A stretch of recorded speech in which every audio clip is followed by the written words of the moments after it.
भल्या माणसावर इतका सस्ता पुढारी तुम्हाला जालन्यात कोणी सापडेल का? मला सांगा तुम्ही. पण आता मला पाळलं तर पाळलं, जाऊ द्या, मी घेतो सहन करून. यायला तरी नका पाडू. चालू होतोय.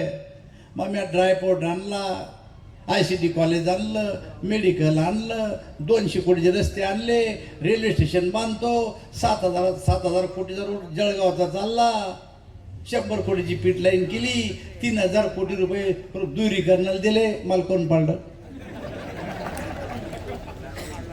भल्या माणसावर इतका सस्ता पुढारी तुम्हाला जालन्यात कोणी सापडेल का? मला सांगा तुम्ही. पण आता मला पाळलं तर पाळलं, जाऊ द्या, मी घेतो सहन करून. यायला तरी नका पाडू. यायला निवडून द्या. उगाचच काही शंका काढते, काही भानगडी काढते. माणूस पाहायचा नाही, कमळाचं फुल पाहायचं. कमळाचं फुल काय करायचं माणसाची? तुम्हाला तुम्ही माणूस न पाहता खासदार निवडून द्याला की नाही? मला सांगा बरं. तुम्ही द्याला की नाही खासदार निवडून? माणूस न पाहता आला का तो? अजून 2 वर्ष झाले 2 लाख रुपयाचं काम जालन्यावाल्या. हो तुम्हाला नाही रे, माझ्या तोंडाला फेश होतो. मग कामं सांगू